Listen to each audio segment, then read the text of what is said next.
오늘 예배에 참석하신 모든 분들을 환영합니다. 이 시간 주님의 은혜가 넘치는 귀한 시간 되시기를 바랍니다. 우리는 오늘 지금이 종말인가 라는 설교 시리즈를 시작합니다. 우리는 이번 시리즈를 통해 예수님의 재림과 종말 때 일어날 사건들에 대해 생각해 보겠습니다. 그렇게 함으로 말씀을 통해 경고와 도전을 받고 또 격려와 위로를 받기 원합니다. 오늘은 이번 시리즈를 시작하면서 마지막 때의 징조에 대해 생각해 보겠습니다. 지금이 종말입니까? 요즘 많은 사람들은 종말이 가까웠다고 그렇게 말합니다. 그래서 어떤 사람들은 종말의 날짜를 예언하기도 합니다. 요즘 뉴스나 신문을 보면 종말 때 일어날 사건들이 많이 벌어지는 것을 볼 수 있습니다. 세계적 식량난, 전쟁, 자연재해, 질병 등이 계속해서 일어납니다. 지난 몇 년간만 봐도 태풍, 지진, 새로운 질병, 테러범들의 공격, 전쟁, 교내 총격 사건과 같은 무섭고 두려운 일들이 계속해서 일어나고 있습니다. 또 증권 폭락, 집 가격의 하락, 경제 침체 등으로 미국뿐만이 아니라 전 세계의 경제가 흔들리고 있습니다. 이런 뉴스들을 들을 때마다 우리가 종말이 가까운 때 살고 있는 것이 아닌가라는 질문을 하게 됩니다. 세계적 식량난, 태풍, 지진, 쓰나미와 같은 자연재해, 지구온난화, 테러범들의 공격, 전쟁, 경제적 침체, 신종 질병, 이런 사건들은 우리들에게 무엇을 말해줍니까? 이런 뉴스들은 종말이 가까웠다는 것을 말해주는 것입니까? 요즘 많은 사람들이 두려움과 염려 가운데 살고 있습니다. 그리고 생각이 깊은 사람들은 질문해 봅니다. 지금 우리 세대에 이런 일들이 일어난다면 우리 자녀들의 세대에는 어떤 일들이 벌어질 것인가? 이런 뉴스들은 정말 종말의 징조들을 보여주는 것인가? 이렇게 질문해 봅니다. 사람들은 각자 나름대로 의견을 가지고 있습니다.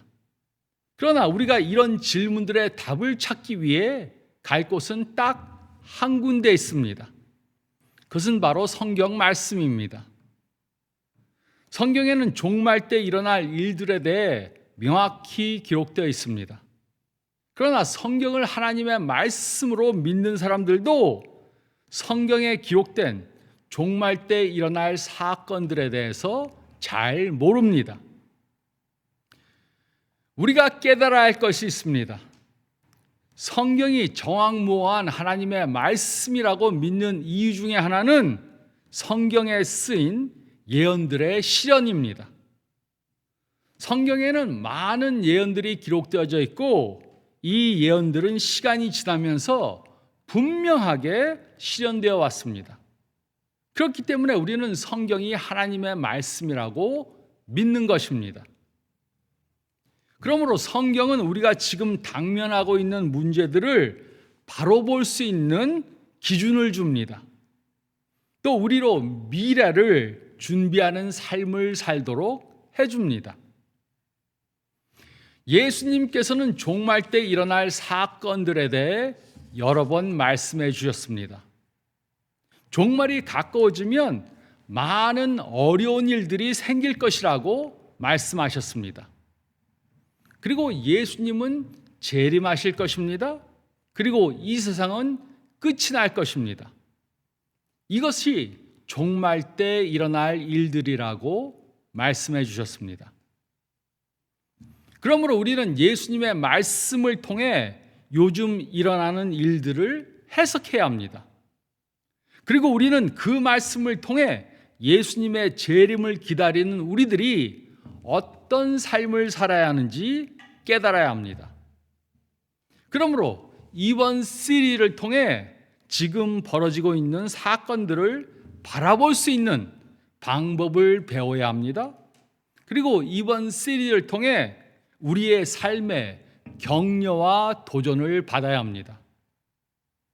이번 시리즈를 하는 이유는 여러분들에게 겁을 주기 위해서가 아닙니다. 대신에 성경 말씀을 통해 예수님의 재림을 준비하는 삶을 사는 방법을 생각해 보기 위한 것입니다.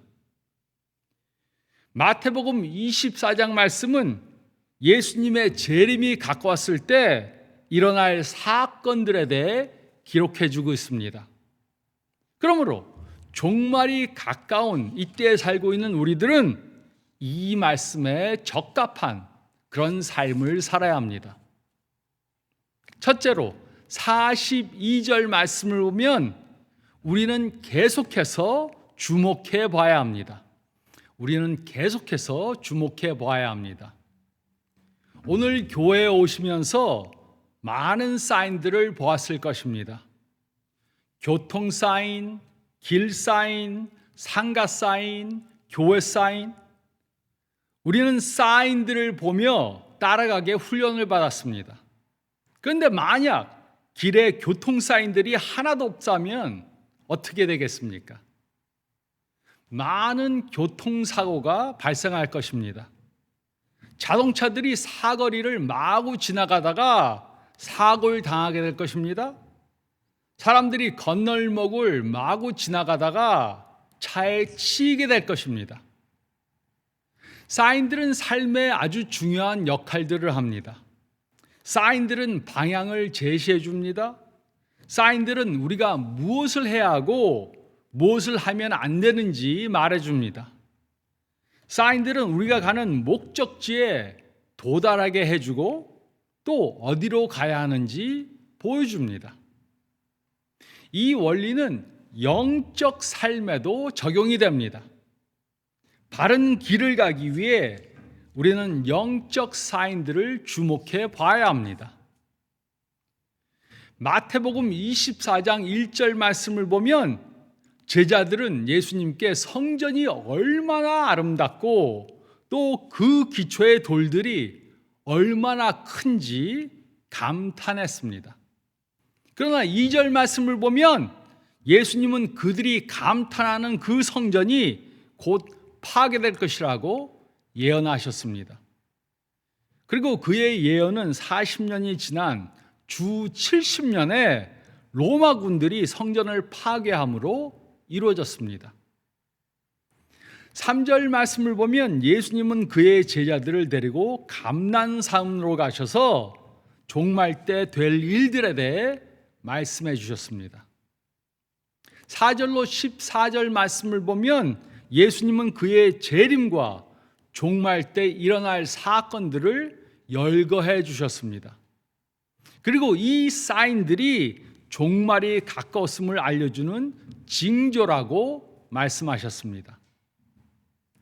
거짓 그리스도의 출현, 전쟁과 전쟁의 소문, 세상의 환난, 기근, 지진, 그리스도인들의 핍박, 거짓 선지자들의 출현, 악의 성행과 사랑의 식음, 복음의 전도. 우리는 이런 일들 때문에 놀라면 안 됩니다. 이런 일들이 일어날 것이지만 이런 일들이 마지막은 아닙니다. 그리고 우리가 지금 살고 있는 이 세상에도 이런 일들이 계속해서 일어나고 있습니다. 그러므로 우리는 계속해서 주목해 봐야 합니다. 그 이유가 무엇입니까? 42절은 다음과 같이 기록했습니다. 그러므로 깨어 있으라. 어느 날에 너희 주가 임할는지 너희가 알지 못함이니라. 예수님은 그의 제자들에게 깨어 있으라고 말씀하셨습니다. 그 이유는 그 누구도 예수님이 언제 재림하실지 모르기 때문입니다. 성경은 그 누구도 어느 날 예수님이 재림할지 알지 못한다고 기록했습니다. 그러니까 어떤 사람들은 예수님이 어느 날 재림할지는 모르지만 어느 년도, 어느 달에 재림할 것인지는 알 수 있다고 그렇게 엉뚱한 소리를 합니다.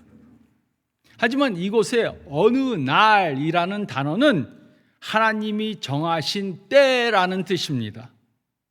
몇 년, 몇 월, 며칠, 몇 시를 말하는 것이 아니고 하나님이 정하신 때를 말하는 것입니다. 그러므로 하나님이 예정하신 예수님의 재림의 때는 성부 하나님 외에는 아무도 모릅니다. 그런데도 요즘 어떤 사람들은 예수님의 재림의 날을 추측하려고 합니다. 어떤 사람들은 예수님이 1993년에 재림한다고 했는데 그때 재림하지 않았습니다. 또 어떤 사람들은 예수님이 2000년에 재림한다고 했는데 그때도 재림하지 않으셨습니다. 또 어떤 사람들은 예수님이 2011년 봄에 재림한다고 했는데 그때도 재림하지 않으셨습니다. 이렇게 어떤 사람들은 예수님의 재림의 날을 계속해서 추측하려고 합니다. 그러나 성경은 분명하게 말하고 있습니다. 그 누구도 예수님의 재림의 날을 정확하게 알 수 없습니다. 그러므로 우리는 누가 뭐라고 해도 그것을 절대로 믿어서는 안 됩니다. 그러나 우리는 예수님이 말씀해 주신 사인들을 계속해서 주목해 봐야 합니다. 그 이유가 무엇입니까? 이런 사인들을 보면 예수님의 재림이 가까워졌다는 것을 알 수 있기 때문입니다. 물론 저도 예수님이 언제 재림하실지 모릅니다. 그러나 이러한 사인들이 일어나는 것을 계속해서 보면 그날이 점점점 더 가까워진다는 것을 알 수 있습니다. 확실한 것은 이것입니다. 예수님의 재림은 어제보다 오늘 하루 더 가까워졌습니다. 우리는 계속해서 주목해 봐야 합니다. 우리는 계속해서 주목해 봐야 합니다. 그리고 둘째로 43절, 44절 말씀을 보면 우리는 계속해서 준비해야 합니다. 우리는 계속해서 준비해야 합니다. 43절, 44절은 다음과 같이 기록했습니다. 너희도 아는 바니 만일 집주인이 도둑이 어느 시각에 올 줄을 알았더라면 깨어있어 그 집을 뚫지 못하게 하였으리라. 이러므로 너희도 준비하고 있으라. 생각하지 않은 때에 인자가 오리라. 도둑은 언제 어느 때 올 것인지 미리 광고하지 않습니다. 그래서 항상 예비하고 있어야 합니다. 밤이 되면 문들을 잠그고 창문들을 닫아야 합니다. 이처럼 우리도 예수님의 재림의 때를 알 수 없기 때문에 항상 예수님의 재림을 준비하고 살아야 합니다. 그 이유는 이 한 가지 면에서 예수님의 재림은 도둑이 오는 것과 비슷하기 때문입니다. 여러 해 전에 집 앞에 자동차를 세워놨는데 밤에 누가 와서 자동차를 쫙 긁고 왔습니다. 온 자동차를 전부 뺑뺑 돌아가면서 다 긁었습니다. 저는 그 일이 벌어지는 것을 전혀 알지 못했습니다. 그 이유는 저는 잠을 자고 있었기 때문입니다. 제가 잠을 잔 것이 그들에게는 다행이었습니다. 아니면 저한테 잡혀서 홍군역이 났었을 것입니다. 이런 악한 행위를 하는 사람들이나 도둑들은 밤에 사람들이 잘 때 이런 행동을 합니다. 만약 집주인이 도둑이 오는 시간을 알았더라면 준비를 단단히 하고 있을 것입니다. 집주인이 도둑이 언제 올 것인지 안다면 경찰을 불러서 도둑들을 잡아가게 할 것입니다. 그러나 문제는 도둑들은 자신들이 언제 도둑질하러 올 것인가 미리 광고하지 않는다는 것입니다. 예수님도 도둑과 같이 아무도 예상하지 않은 때 오실 것입니다. 예수님이 재림하시는 날짜를 미리 알려주시면 누구나 다 준비하고 기다릴 것입니다. 그러나 예수님의 재림의 시간은 아무도 알 수 없습니다. 하지만 우리가 재림의 징조들을 보면 재림의 때가 가까워 간다는 것을 알 수 있습니다. 그러므로 우리는 항상 준비된 삶을 살아야 합니다. 예수님의 재림의 때를 알 수 없지만 항상 준비된 삶을 산다면 예수님이 언제 재림하시든지 놀라지 않아도 됩니다. 그러므로 우리는 예수님의 재림의 사인들을 계속해서 주목해 보고 또 준비된 삶을 살아야 합니다. 그 누구도 준비되지 않은 때 예수님이 재림하는 것을 원하지 않습니다. 죄를 짓고 있을 때 예수님이 재림하시는 것을 원하지 않습니다. 우리는 이렇게 창피를 당하는 것을 원하지 않습니다. 제가 대학교에 다닐 때 엉뚱한 친구가 하나 있었습니다. 그는 예수님을 믿고 난 후에 항상 샤워를 서둘러서 했습니다. 제가 그 이유를 물었습니다. 저는 그가 물을 아끼기 위해서 샤워를 빨리 하는 줄 알았습니다. 그러자 그가 이렇게 말했습니다. 내가 샤워를 빨리 하는 이유는 내가 샤워할 때 예수님이 재림하실까 봐서이다. 이렇게 말했습니다. 자신이 샤워를 하고 있을 때 예수님이 재림하실까 봐 서둘러서 샤워를 한다는 것이었습니다. 그는 벌거벗은 채로 하늘에 들려 올라가는 것을 원하지 않았습니다. 우리도 샤워를 서둘러서 해야 하는지는 제가 잘 모르겠습니다. 그러나 분명한 것은 우리는 준비되지 않은 상태에서 예수님의 재림을 맞아서는 안 된다는 것입니다. 우리는 계속해서 예수님의 재림의 사인들을 주목해서 보면서 항상 준비된 삶을 살아야 합니다. 그런데 준비된 삶을 산다는 것이 무슨 뜻입니까? 우리는 이 세상이 전부인 것처럼 이 세상의 것들만을 위해 준비하는 삶을 살아서는 안 됩니다. 이 세상은 영원한 곳이 아닙니다. 우리는 언젠가 죽어서 이 세상을 떠나게 될 것입니다. 아니면 예수님의 재림으로 우리의 이 세상에서의 삶은 끝이 날 것입니다. 그러므로 우리는 이 세상이 전부인 것처럼 이 세상의 삶만을 위해서 이 세상의 삶만을 위해서 준비하는 삶을 살면 안 됩니다. 우리는 예수님이 언제 재림하셔도 문제가 되지 않게 항상 준비된 삶을 살아야 합니다. 우리는 계속해서 준비해야 합니다.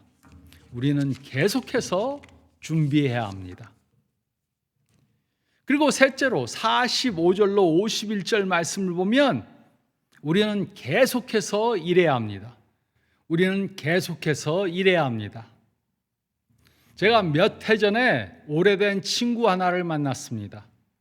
그때 그는 저에게 자신의 아버지에 대해 말해 주었습니다. 그의 말에 의하면 그의 아버지는 어떤 이단 교회를 다니면서 종말이 그의 말에 온다고 믿는다고 그랬습니다. 그래서 저는 그에게 물었습니다. 그래서 너의 아버님은 무엇을 하고 계시냐? 그때 그는 저에게 아버지가 신용카드를 끝까지 쓸 수 있는 대로 다 쓰고 집도 팔고 가지고 있는 돈을 다 쓰고 매일 놀러 다닌다고 했습니다. 여러분은 올해 말에 종말이 온다면 무엇을 하시겠습니까? 우리들 중에는 매일 도넛 싸고 튀긴 통닭을 먹는 분들도 있을 수 있을 것입니다. 마태복음 24장 14절은 다음과 같이 기록했습니다. 이 천국 복음이 모든 민족에게 증거되기 위하여 온 세상에 전파되리니 그때야 끝이 오리라.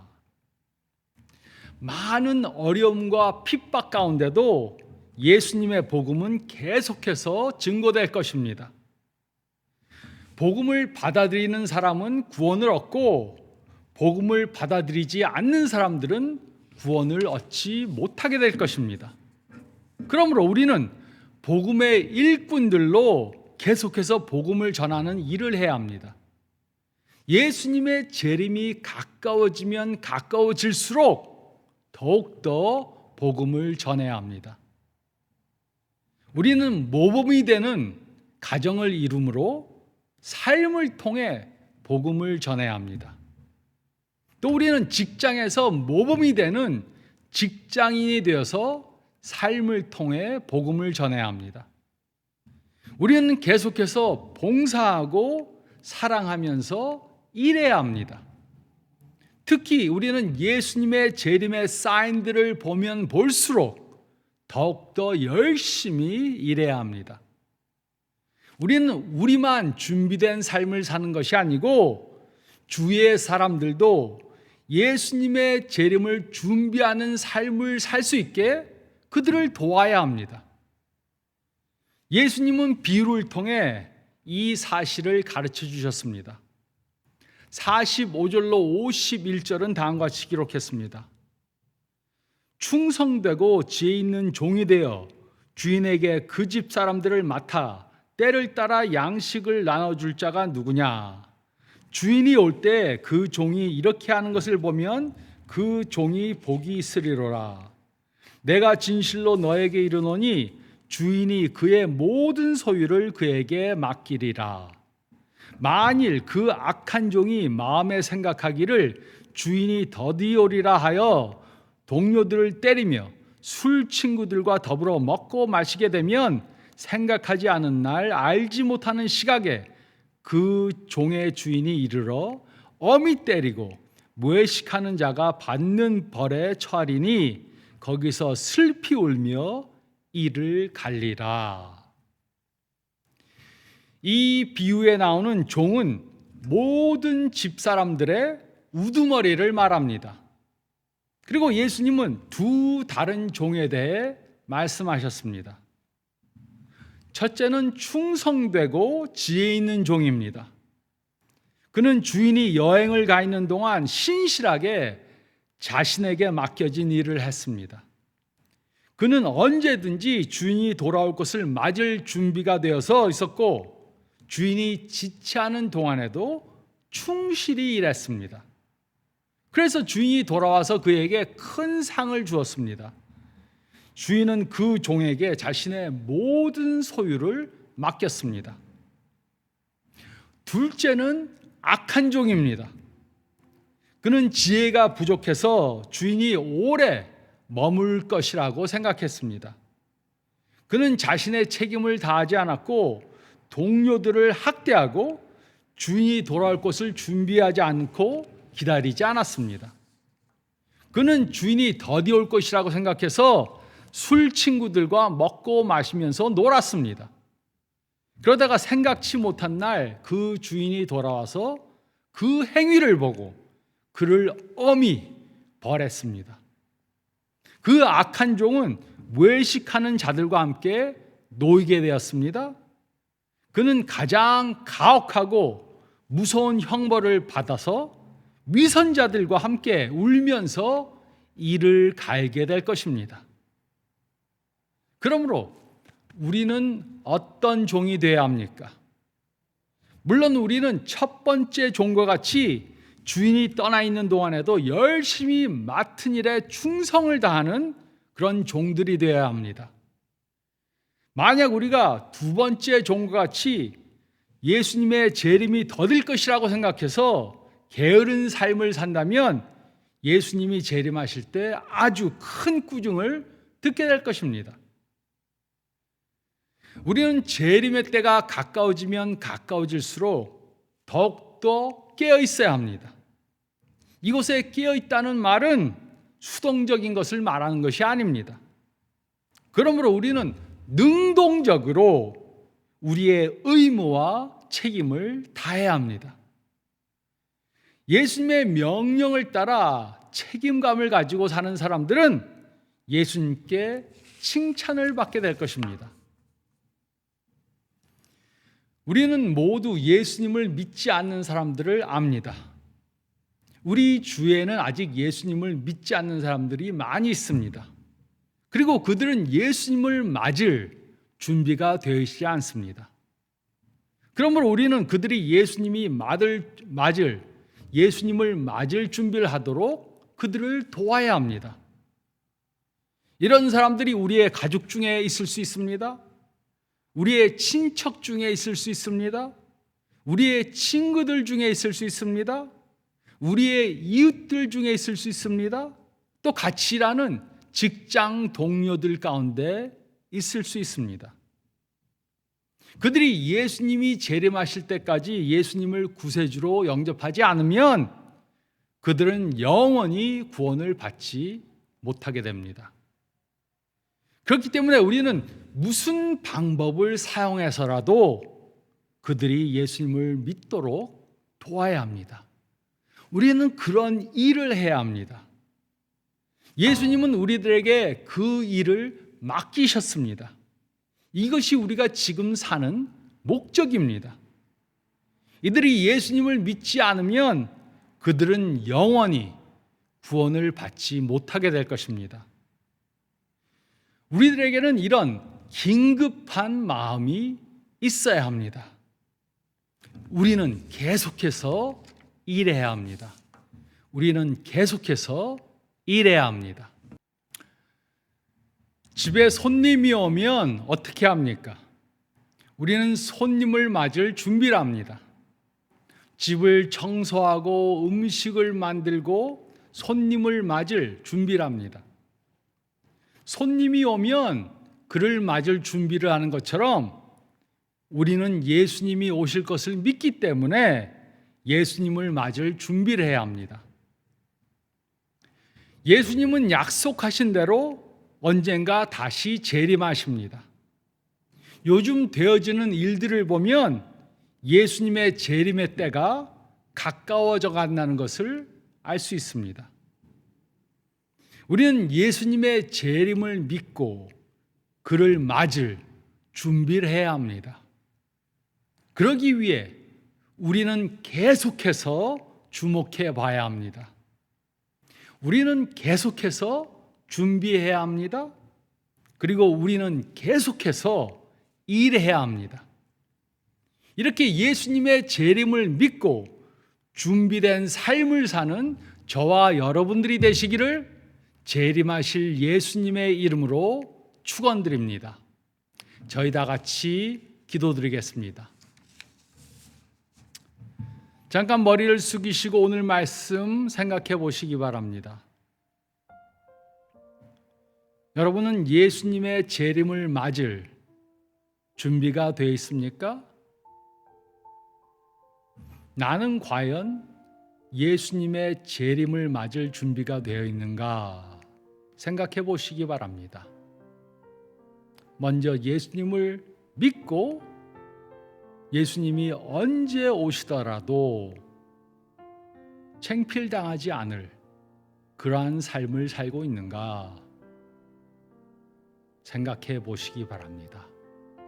그리고 바꿔야 할 것이 있다면 오늘 당장부터 바꾸시기 바랍니다. 또 나의 주위에 있는 사람들은 예수님의 재림을 맞을 준비가 되어 있는가 생각해 보시기 바랍니다. 나의 주위에 아직 예수님을 믿지 않는 사람들이 누구인가? 예수님이 재림하시면 그들에게는 다시 영생을 얻을 기회가 오지 않습니다. 주님, 그들이 누구인가 살펴보고 그들에게로 가서 말과 행동으로 전도하게 도와주세요. 한 주간 예수님의 재림을 준비하고 또 주위의 사람들로 준비된 삶을 살게 도와줄 수 있기 위해서 기도하면서 이 일을 행하시는 한 주간 되시기를 바랍니다. 제가 기도하겠습니다. 주님 감사합나이다. 다시 한번 오늘 말씀을 통해 예수님이 재림하신다는 그 약속을 생각해 보도록 도와줌을 감사드립니다. 예수님께서 재림하실 것을 믿고 준비된 삶을 삶으로 예수님이 언제 오시더라도 저희가 걱정할 것이 없게 매일매일을 살게 도와주시고, 또 저희 주위에는 아직도 예수님을 믿지 않는 사람들이 많이 있습니다. 저희가 선한 삶을 삶으로, 그들을 사랑하고 그들에게 봉사함으로 예수님에 대해 전하는 삶을 살게 도와주시옵소서. 그렇게 함으로 그들도 함께 예수님의 재림을 준비하는 삶을 살게, 저희가 그 역할을 감당하게 저희를 사용해 주시옵소서. 한 주간 이 말씀 붙잡고 이 말씀을 적용하며 살게 도와주시옵소서. 간절히 바라오며 이 모든 말씀 우리 주님 예수 그리스도 이름 받들어 간절히 기도드리옵나이다. 아멘. 이 말씀을 따라 예수님의 재림을 준비하는 삶을 사시기 바랍니다. 건강하시기 바랍니다.